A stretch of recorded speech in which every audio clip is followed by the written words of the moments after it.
Hello student, study ক্লাসে তোমাদের সবাইকে স্বাগত জানাচ্ছি। আজকে আরও একটি এপিসোডে ক্লাস 12-এর ইংলিশ টেক্সট সংক্রান্ত একটি পোয়েট্রি নিয়ে আলোচনা করব।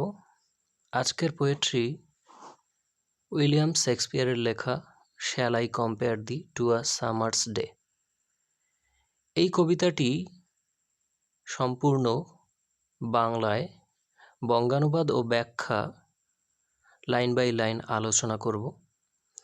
আজকে শুরুতেই আমরা জেনে নেব যে এই পোয়েট্রিটি যিনি লিখেছেন অর্থাৎ উইলিয়াম শেক্সপিয়ার তার সম্পর্কে। তো shall I compare thee to a summer's day কবিতার বিষয়বস্তু নিয়ে আমরা আলোচনা করছি। শুরুতেই কবি পরিচিতি প্রসঙ্গে আমরা দেখে নিচ্ছি যে বিশ্ব সাহিত্যে সর্বকালের সর্বশ্রেষ্ঠ সাহিত্যিক, নাট্যকার, কবি, নাট্যাভিনেতা উইলিয়াম শেক্সপিয়ার ইংল্যান্ডের ওয়ারউইকশায়ারের স্ট্যাটফোর্ড অন অ্যাভন এ 1564 সালের 13 এপ্রিল জন্মগ্রহণ করেন। সাহিত্যিক হিসেবে তিনি 37টি নাটক, 2টি বড় কবিতা এবং 154টি সনেট রচনা করেন। বিশ্ব সাহিত্যে সর্বকালের সর্বশ্রেষ্ঠ সাহিত্যিক হিসেবে সমাদৃত উইলিয়াম শেক্সপিয়ার তার সনেটগুলিতে নিজস্ব রচনা শৈলীর ছাপ রেখেছেন তিনি। আমরা জানি যে সনেট মানে চতুর্দশপদী কবিতাবলী। তো সনেট এর স্রষ্টা হলেন ইতালীয় বিখ্যাত লেখক কবি পেত্রাক সনেটের স্রষ্টা হিসেবে সারা পৃথিবীতে সমাদৃত এবং পেত্রাক তার সৃষ্ট সনেটে স্তবকগুলির বিভাজনকে একটি বিশেষভাবে সৃষ্টি করেছেন। পেত্রাকের সৃষ্ট সনেটের যে বিভাজন রীতি, সেখানে দেখা যায় যে এই 14 লাইনের মধ্যে 8 লাইনকে বলা হয় অক্টেভ এবং লাস্ট 6 লাইনকে বলা হয় সেস্টেট। কিন্তু উইলিয়াম শেক্সপিয়ার পেত্রাকান বা ইটালীয় সনেটের রীতি মেনে নিজের সনেটগুলি রচনা করেননি। শেক্সপিয়ার কি করেছেন তাহলে? শেক্সপিয়ার তার চতুর্দশপদী কবিতাগুলি নিজস্ব ছন্দ রীতিতে সৃষ্টি করেছেন। তার 154টি সনেটের প্রতিটি 14 লাইনের কবিতা 4+4+4 অর্থাৎ 3টি কোয়াট্রেন মানে 1/4। তো কোয়াট্রেন মানে 4 লাইন এবং একটি কাপলেট রয়েছে এবং শেষে রয়েছে 2 লাইনের একটি স্তবক। অর্থাৎ তার এই 14 লাইনের কবিতাগুলি 3টি কোয়াট্রেন এবং একটি কাপলেট নিয়ে বিভাজিত। তো এক্ষেত্রে দেখা যায় যে তিনি কিন্তু চিরাচরিত পেত্রাকান সনেটের যে ছন্দরীতি মেনে তার সনেটগুলি রচনা করেননি। তো তিনি মোট 154টি সনেট রচনা করেছিলেন। এবার আমরা চলে আসছি কবিতা পরিচিতি প্রসঙ্গে। আজকে আমরা যে কবিতাটি আলোচনা করছি সেই কবিতাটির নাম shall I compare thee to a summer's day. এই কবিতাটি আসলে উইলিয়াম শেক্সপিয়ারের মোট 154টি সনেটের মধ্যে কোনো একটিরও তিনি শিরোনাম দিয়ে যাননি, অর্থাৎ নামকরণ করেননি। তা শুধুমাত্র তিনি সনেট 1 থেকে সনেট 154 এভাবে নাম্বারিং করে গেছেন। তো আজকের যে সনেট আমরা আলোচনা করছি সেটি হলো সনেট 18। এই সনেট 18 এর প্রথম লাইনটি শুরু হচ্ছে shall I compare thee to a summer's day. তো এই লাইনটিকেই প্রকাশক সংস্থা কবিতার শিরোনাম হিসেবে অর্থাৎ নামকরণ হিসেবে রেখেছে। তো অধিকাংশ ক্ষেত্রেই কিন্তু তার এই 154টি সনেটের নামকরণ এভাবেই কবিতাটির প্রথম লাইন হিসেবেই রাখা হয়েছে। তো তার লেখা 154টি সনেটের প্রতিটি তার প্রিয়তম বন্ধু, বান্ধবী, প্রেমিকা কিংবা অন্য কোনো বিরাগ ভাজনকে উৎসর্গ করে রচনা করেছেন তিনি। অর্থাৎ তার 154টি সনেটের প্রতিটি কাউকে না কাউকে তিনি উৎসর্গ করেছেন। নেক্সট আমরা চলে আসছি যে অলরেডি আমি বলেছিলাম যে নামকরণ করা নেই কবিতায়, তো আমাদের এই সনেট 18ও যেটি কিনা শিরোনামহীন, এই আলোচ্য কবিতাটিও তার প্রিয়তম বন্ধুকে উৎসর্গ করে রচনা করা। অধিকাংশ সনেটগুলি তিনি কি করেছেন, জনৈক মিস্টার WH, যিনি কিনা ছিলেন একজন ফেয়ার ইউথ ফ্রেন্ড, অর্থাৎ তার একজন যুবক বন্ধু ছিল যে খুবই সুদর্শন ছিল বলে তিনি উল্লেখ করেছেন, তাকে উৎসর্গ করে তিনি সনেট 1 থেকে সনেট 126 রচনা করেছেন।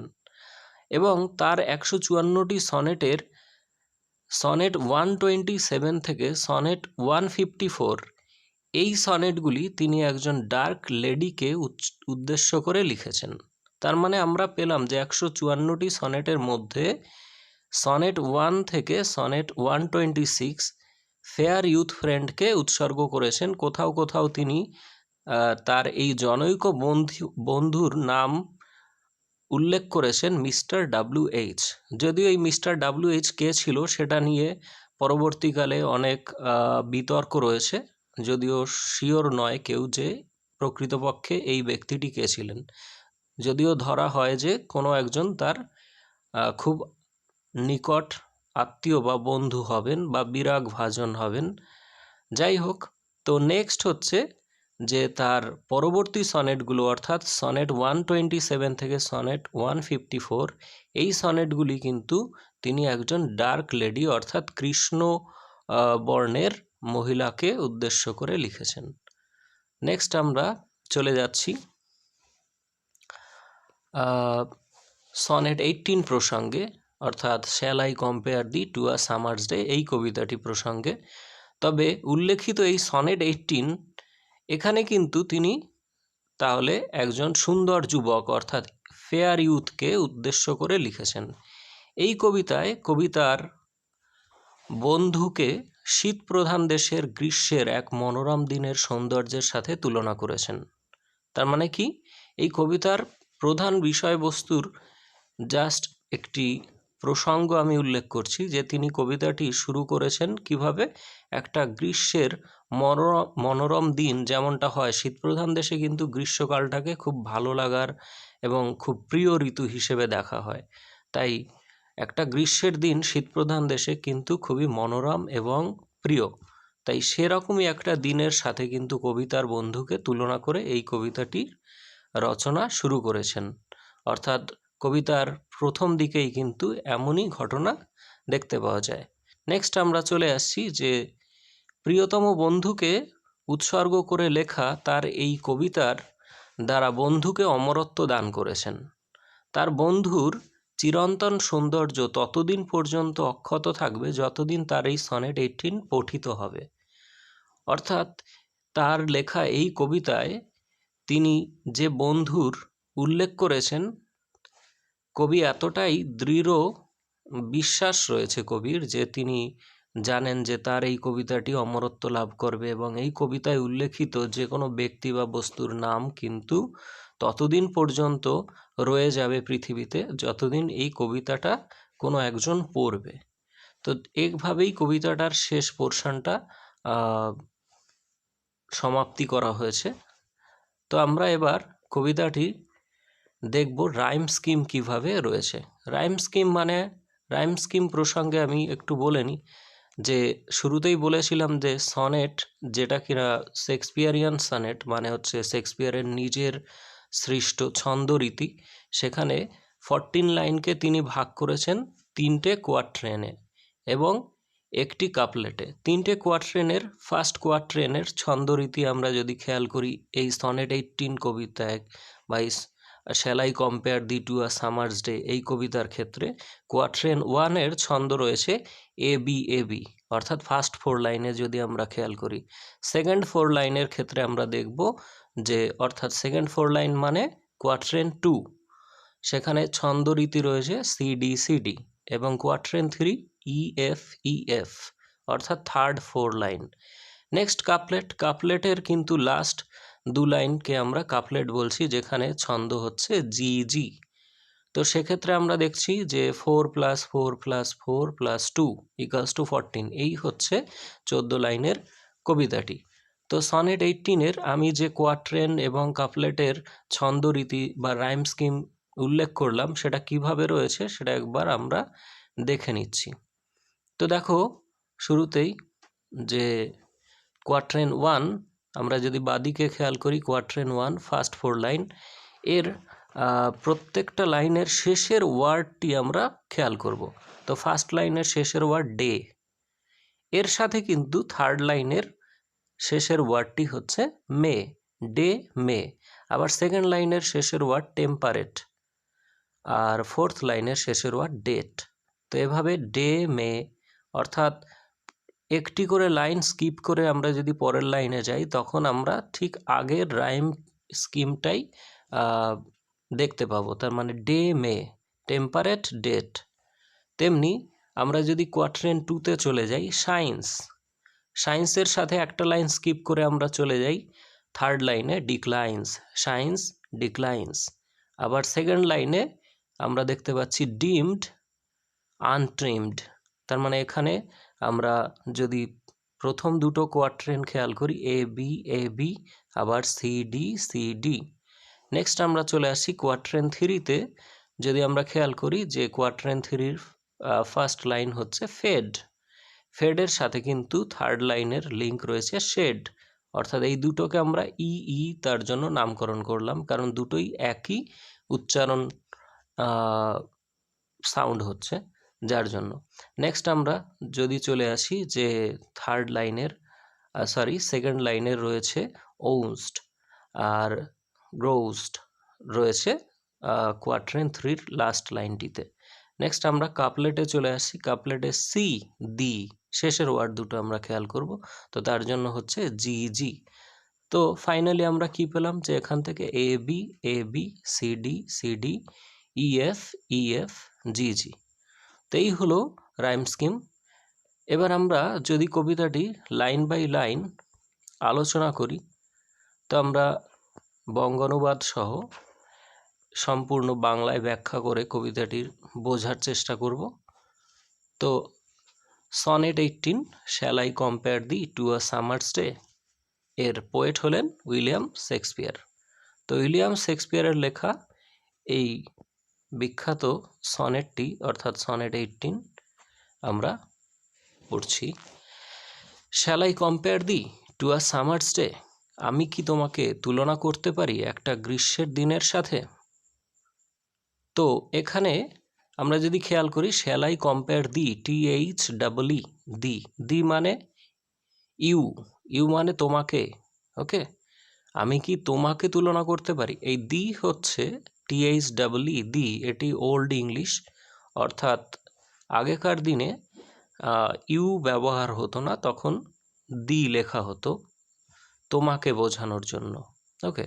তাহলে ইউ যার মডার্ন ইউজ হচ্ছে দি, যার মডার্ন ইউজ হচ্ছে ইউ, তো এটা আমাদের বুঝতে হবে। তো shall I compare thee to a summer's day, আমি কি তোমাকে একটা গ্রীষ্মের দিনের সাথে তুলনা করতে পারি।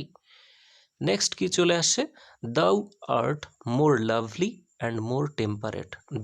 দাউ মানেও ইউ, এখানে দাউ মানে হচ্ছে ইউ মানে তুমি, ওকে। আর আর্ট মানে আর, এই ইউ আরটাকে লেখা হচ্ছে দাউ আর্ট, অর্থাৎ তুমি হও, মোর লাভলি অনেক বেশি কি সুন্দর বা মনোরম, অ্যান্ড মোর টেম্পারেট এবং অনেক বেশি নাতিশীতোষ্ণ মানে সংযমী, অর্থাৎ তোমার মধ্যে কিন্তু উষ্ণ এবং শীতল এই দুটোর মাঝামাঝি একটা পরিস্থিতি বিরাজ করে, অর্থাৎ তুমি একটা গ্রীষ্মের দিনের মতো প্রচণ্ড গরমও নও, আবার একটা শীতের মতো প্রচণ্ড ঠান্ডাও নাও। এটা কাকে বলছে তিনি, কাকে সম্বোধন করে, এটা কার সম্পর্কে তিনি বলছেন, তার বন্ধুর সম্পর্কে, অর্থাৎ প্রিয়তম বন্ধুর সম্পর্কে তিনি বলছেন তাহলে শুরুতেই তিনি উল্লেখ করছেন যে হে প্রিয়তম বন্ধু, তোমাকে আমি কি একটা গ্রীষ্মের দিনের সাথে তুলনা করতে পারি? আবার পরক্ষণেই তিনি বলছেন যে তুলনা যদিও করব, কিন্তু আমি জানি যে তুমি অবশ্যই একটা গ্রীষ্মের দিনের তুলনায়ও বেশি সুন্দর এবং বেশি নাতিশীতোষ্ণ সংযমী। অর্থাৎ তোমার মধ্যে সেই প্রচণ্ড গ্রীষ্মের দাবদাহ নেই, আবার শীতলতার প্রচণ্ড ভয়ার্ত ভাবও নেই, অর্থাৎ তুমি নাতিশীতোষ্ণ। নেক্সট কি বলছে? Rough winds do shake the darling birds of May. Rough wind বলতে, রাফ মানে কর্কশ, এখানে খড় বাতাস মানে একটা দমকা বাতাস, যেটা কিনা আমরা গ্রীষ্মে দেখতে পাই যে একটা এলোমেলো দমকা বাতাস যে যখন খুশি এদিক থেকে ওদিক থেকে উড়ে আসে। সেরকম একটা দমকা বাতাস কি করে? ডু শেক, শেক মানে নাড়িয়ে দেয়, the darling birds of May. Birds মানে ফুলের কুড়ি, মে মাসের, ওকে, মে মাসের প্রিয় ফুলের কুড়িগুলিকে নাড়িয়ে দেয়। তার মানে কি? এক্ষেত্রে আমরা বুঝতে পারছি যে ফুলের কুড়িগুলি কিন্তু সম্পূর্ণ ফুলে পরিণত হওয়ার আগেই তার অকাল পতন ঘটে। কেন?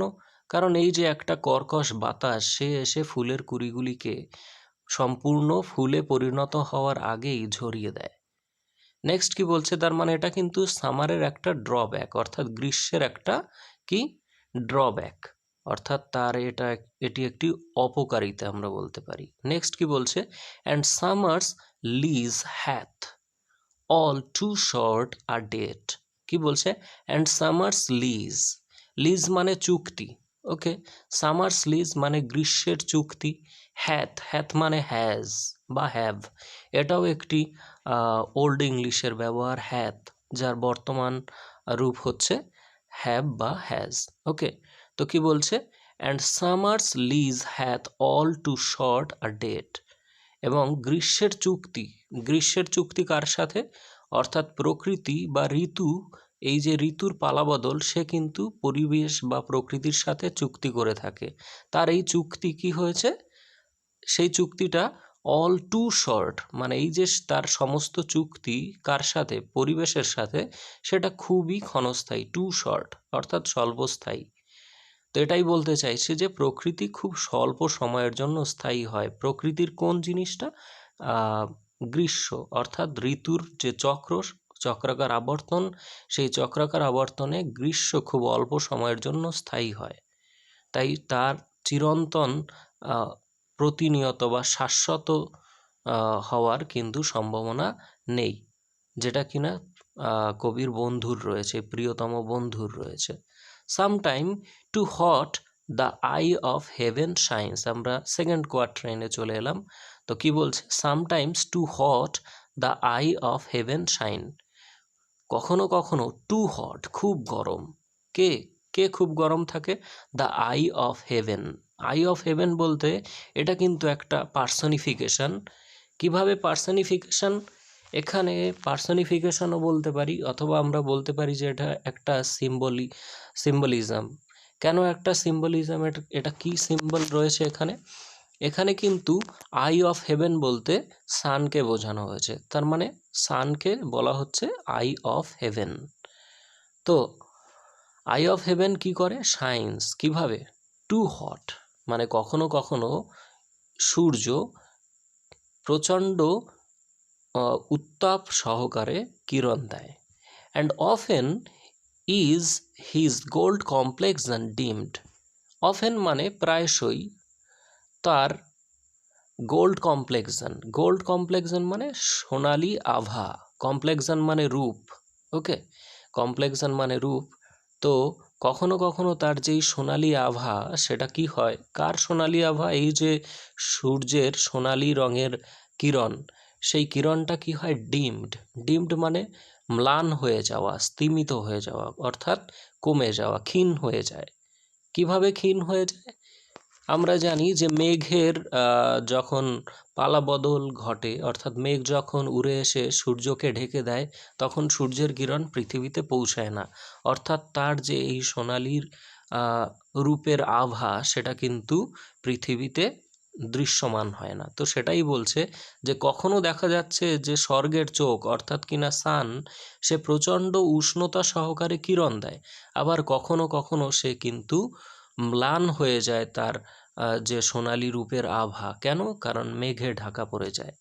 And every fair from fair sometimes declines, এবং কি বলছে, এবং প্রত্যেকটি সৌন্দর্যই, এভরি ফেয়ার মানে প্রত্যেকটা সৌন্দর্যই ফ্রম ফেয়ার সামটাইমস ডিক্লাইন্স, তার সৌন্দর্য থেকে কোনো একটা সময় কি হয়ে যায়, সময়ের সাথে সাথে সে কিন্তু ডিক্লাইন করে, অর্থাৎ ক্ষয় পেতে থাকে, অর্থাৎ ধ্বংসের দিকে এগিয়ে যায়, অর্থাৎ তার সৌন্দর্য কিন্তু চিরস্থায়ী নয়। কেন চিরস্থায়ী নয়?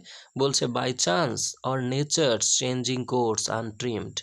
বলছে বাই চান্স মানে দৈবক্রমে, অর্থাৎ এটা যেন বিধাতা বা ঈশ্বর যদি আমরা মেনে থাকি, বা কোনো একজন সৃষ্টিকর্তা, কিংবা পৃথিবীর এই যে পালাবদলের নিয়ম, যেটা কিনা বলছে নেচার্স চেঞ্জিং কোর্স, অর্থাৎ প্রকৃতির পালাবদলের নিয়মে কিন্তু প্রত্যেক সৌন্দর্যেরই একটা সময় শেষে কি ক্ষয় পেতে পেতে ধ্বংসপ্রাপ্তি ঘটে, অর্থাৎ কোনো সৌন্দর্যই চিরস্থায়ী নয়।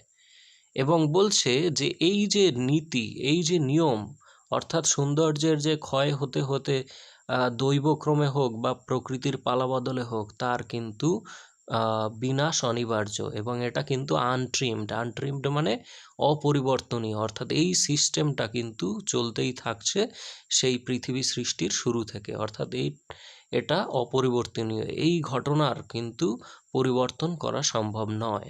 নেক্সট আমরা চলে আসছি quatrain 3, but thy eternal summer shall not fade. Thy মানে ইয়োর, ওকে, এটাও old English. Thy means your, YOUR মানে তোমার। But thy eternal summer, eternal মানে চিরন্তন বা শাশ্বত, যেটা কিনা কোনোদিনও কি হবে না, ক্ষয় হবে না, যে সেরকম।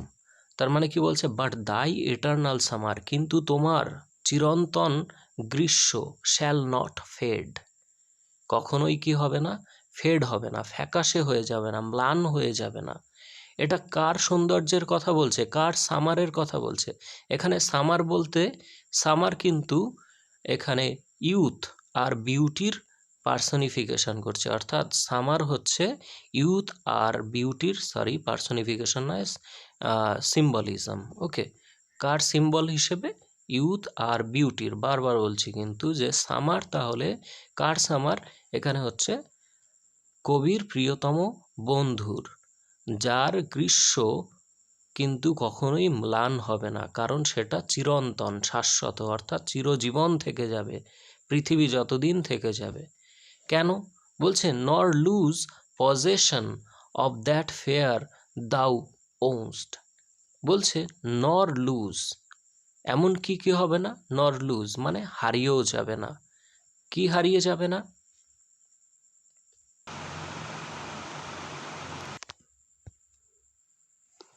তো কি বলছে, nor lose possession of that fair thou ow'st, nor lose হারিয়ে যাবে না, পজেশন অফ দ্যাট ফেয়ার সেই সৌন্দর্যের, যা কিনা পজেশন মানে দখলে থাকা, দখলীকৃত, অর্থাৎ তোমার নিজের দখলে থাকা, অধিকারে থাকা যে সৌন্দর্য, দাউ ওয়েস্ট, যেটা কিনা তুমি দখল করেছো, দাউ ইউ দখল করেছো, দাউ ওয়েস্ট তুমি দখল করেছো, অর্থাৎ তোমার দখলীকৃত সৌন্দর্য যা তুমি দখল করেছো, সেই সৌন্দর্য যেটা তুমি অর্জন করেছো, নর লোজ, অর্থাৎ কি করবে না, সেটাও হারিয়ে যাবে না। নর শ্যাল ডেথ ব্র্যাগ দাউ ওয়ান্ডারেস্ট ইন হিজ শেড, নর শ্যাল ডেথ ব্র্যাগ মানে অহংকার করা। আমি অহংকার করা না বলে যদি বলি বাহাদুরি দেখানো, ওকে, তার মানে নর শ্যাল ডেথ ব্র্যাগ, এমনকি মৃত্যুও বাহাদুরি দেখাতে পারবে না। দাউ ওয়ান্ডারেস্ট ইন হিজ শেড, দাউ মানে ইউ, অর্থাৎ মৃত্যুও কিন্তু তোমার সাথে বাহাদুরি দেখাতে পারবে না। Wanderest in his shade, wanderest মানে হচ্ছে ভ্রমণ করা, অর্থাৎ কোথায়? তোমাকে তার নিজের ছায়াতলে, শেড মানে ছায়াতলে, ইন হিজ শেড, তার ছায়াতলে তোমাকে সে ভ্রমণ করতে নিয়ে গিয়ে, অর্থাৎ তোমাকে তার নিজের ছায়াতলে নিয়ে গিয়ে মৃত্যুও কিন্তু তোমার সাথে বাহাদুরি দেখাতে পারবে না। অর্থাৎ এই লাইনটির যদি আমি খুব সিম্পল মিনিং বলি যে nor shall death brag the wanderest in his shade, এমনকি মৃত্যুও তার নিজের ছায়াতলে তোমাকে ভ্রমণ করিয়ে বাহাদুরি দেখাতে পারবে না। অর্থাৎ তোমাকে মৃত্যু তার নিজের পদতলে নিয়ে গিয়ে কেড়ে নিতে পারবে না। When in eternal lines to time thou growest, ওকে, তাহলে কি বলছে?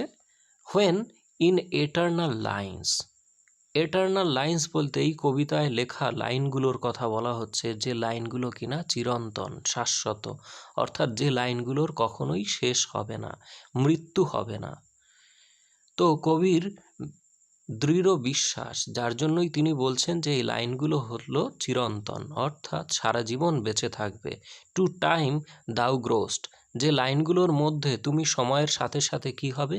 বৃদ্ধি পাবে। গ্রো মানে বেড়ে ওঠা, ওকে, দাউ ইউ, তার মানে তুমি সময়ের সাথে সাথে বেড়ে উঠবে, অর্থাৎ তোমার মৃত্যু হবে না, উপরন্তু তোমার কি হবে? বিস্তার লাভ হবে, অর্থাৎ তুমি তোমার আয়ুটাকে আরো বাড়িয়ে তুলতে পারবে।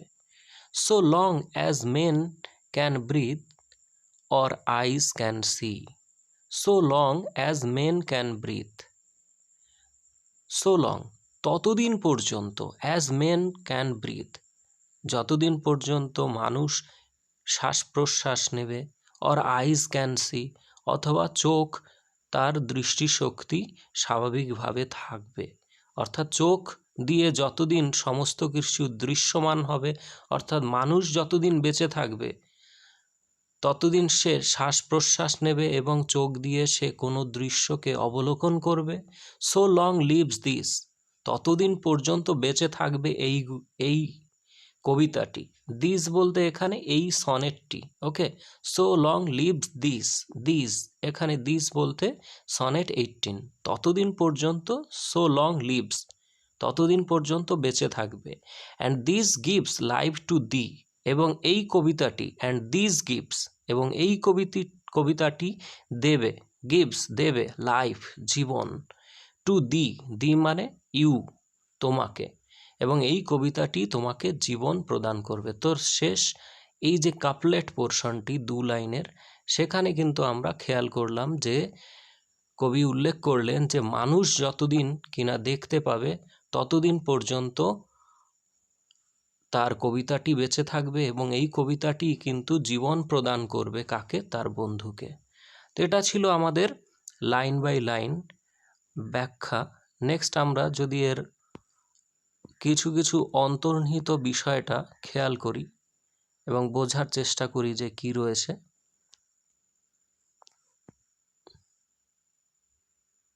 দেখি কি বলছে। Shall I compare thee to a summer's day, আমি কি তোমাকে একটা গ্রীষ্মের দিনের সাথে তুলনা করতে পারি?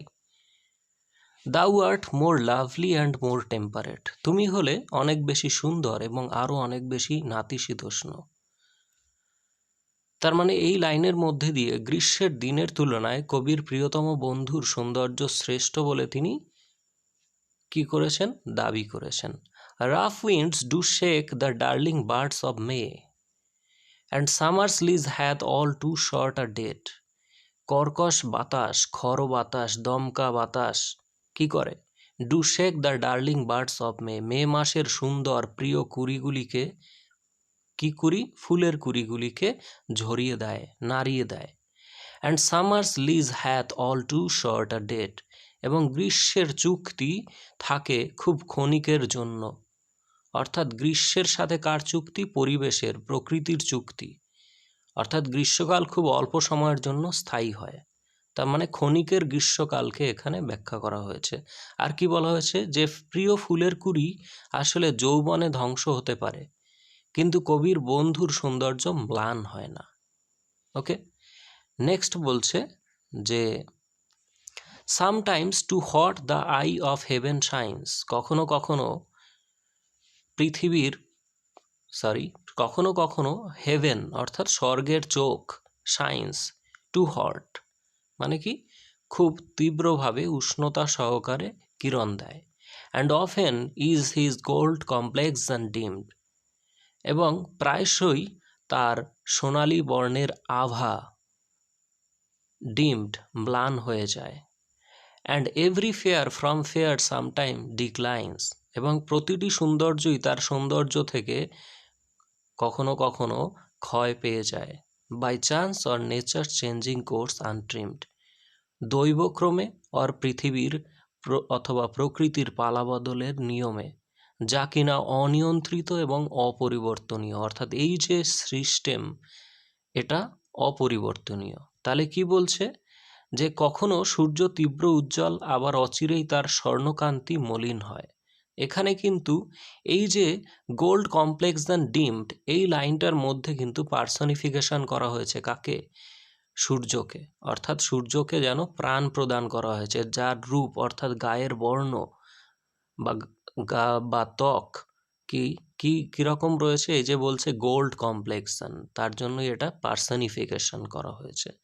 নেক্সট বলছে যে প্রকৃতির অস্থায়ী সৌন্দর্য ক্ষয় ও ধ্বংসের পথে বিলীন হয়ে যায়, এটাই কিন্তু এখানে বলা হয়েছে। আর summer symbolizes youth and beauty, যেটা আমি আগেও বলেছিলাম যে গ্রীষ্মকালটাকে কিন্তু ইউথ অর্থাৎ যৌবন এবং সৌন্দর্যের প্রতীক হিসেবে ব্যবহার করা হয়েছে এই আলোচ্য কবিতায়। তবে এক্ষেত্রে একটা কথা উল্লেখ করছি আমি, যে এই আমাদের সনেট 18-এর যে ফার্স্ট 3টি কোয়াট্রেন, সেখানে কিন্তু সময় হচ্ছে মেইন বিষয়বস্তু, অর্থাৎ টাইমকে ঘিরেই কিন্তু বেশি আলোচনা করা হয়েছে। নেক্সট আমরা চলে যাচ্ছি পরের কোয়াট্রেনে, quatrain 3। But thy eternal summer shall not fade, কিন্তু তোমার চিরন্তন গ্রীষ্ম কখনোই ম্লান হয়ে যাবে না। Nor lose possession of that fair thou ow'st, nor lose অথবা তোমার অধিকারে থাকা যে সৌন্দর্য, সেটা কখনোই বিলীন হয়ে যাবে না। নর শ্যাল ডেথ ব্র্যাক দাউ ওন্ডারেস্ট ইন হিজ শেড, এমনকি মৃত্যুও তার নিজের পদতলে তোমাকে নিয়ে গিয়ে বাহাদুরি দেখাতে পারবে না। When in eternal lines to time thou grow'st, তার মানে কি, এই যে চিরন্তন লাইনগুলো কবির লেখা, সেখানে সময়ের সাথে সাথে তুমি বৃদ্ধি পেতে থাকবে। অর্থাৎ তার বন্ধু কিন্তু আরও বেশি দিন তার আয়ুকে বৃদ্ধি করতে থাকবে। নেক্সট কি বলছে, যে আমরা যদি খেয়াল করি যে মৃত্যুকে এখানে কিন্তু অহংকারী দাম্ভিক হিসেবে ব্যক্তিত্ব আরোপ করা হয়েছে, যে কিনা জীবিত প্রাণীর উপরেই জয়লাভ করতে পারে। অর্থাৎ মৃত্যু কিন্তু ততক্ষণ অবধি শক্তিশালী যতক্ষণ অবধি সে কোনো একজন জীবিত প্রাণীর উপরে বাহাদুরি দেখায়, অর্থাৎ তাকেই শুধু ভয় দেখাতে পারে। কিন্তু যখন কোনো মৃত ব্যক্তির যার ক্রিয়াকর্ম, অর্থাৎ প্রকৃতপক্ষে এই যে শেক্সপিয়ার তো অনেক বছর আগেই মারা গেছেন, কিন্তু তা সত্ত্বেও তাকে এখনো পর্যন্ত আমরা মনে রেখেছি, এবং তার শুধুমাত্র একটা কারণেই কিন্তু তিনি বেঁচে রয়েছেন, তার শিল্প, তার সাহিত্য কীর্তির মধ্য দিয়েই তিনি বেঁচে রয়েছেন। তো এটাই বলা হচ্ছে যে তাকে কিন্তু মৃত্যু তার উপরে বাহাদুরি দেখাতে পারেনি। অর্থাৎ এই কবি বা যেসব মহান ব্যক্তিত্ব যারা পৃথিবীতে নিজেদের ছাপ রেখে গেছেন তাদের বিভিন্ন কার্যকলাপের মাধ্যমে, তাদের যদিও পার্থিব মৃত্যু ঘটে, কিন্তু আক্ষরিক অর্থে মৃত্যু ঘটেছে, কিন্তু বস্তুত তাদের সত্তা যেন পৃথিবীতে চিরদিনের জন্য, অর্থাৎ চিরন্তন শাশ্বত এই বাণী, যে তারা বেঁচে থাকেন আমাদেরই মধ্যে। তো এটাই বলা হয়েছে। নেক্সট আমরা যদি কাপলেট পোর্শনে চলে যাই, so long as man can breathe or eyes can see, যতদিন পর্যন্ত, যে সুদীর্ঘকাল পর্যন্ত মানুষ শ্বাস প্রশ্বাস নেবে অথবা তারা চোখ দিয়ে কোনো দৃশ্যকে অবলোকন করতে পারবে, দেখতে পাবে, so long lives this and this gives life to thee, ততদিন পর্যন্ত এই কবিতাটি বেঁচে থাকবে এবং এই কবিতাই তোমাকে জীবন প্রদান করবে। তার মানে এই কথাটি, এই কাপলেট পোর্শনটিতে তিনি এমন কথা কেন বলেছেন? যেহেতু কবিতার পংক্তিতে কবিতার বন্ধুকে জুড়ে রেখেছেন, তাই তার দৃঢ় বিশ্বাস যে ওই শাশ্বত লাইনগুলি তার বন্ধুকে অমরত্ব প্রদান করবে। তো এই ছিল আমাদের মূল কবিতার ভাবনা। নেক্সট আমরা যদি গুরুত্বপূর্ণ ওয়ার্ড মিনিংগুলোর দিকে দেখি একবার, যে কবিতাটি shall I compare thee to a summer's day, William শেক্সপিয়ারের লেখা। গুরুত্বপূর্ণ ওয়ার্ডগুলোর দিকে একবার চোখ বুলিয়ে নেব। অলরেডি ভিডিওটি অনেক লেন্দি হয়ে যাচ্ছে, তো আমি ওয়ার্ডগুলো জাস্ট একবার দেখিয়ে দিচ্ছি, যদি তোমাদের প্রয়োজন হয় স্ক্রিনশট নিয়ে নেবে।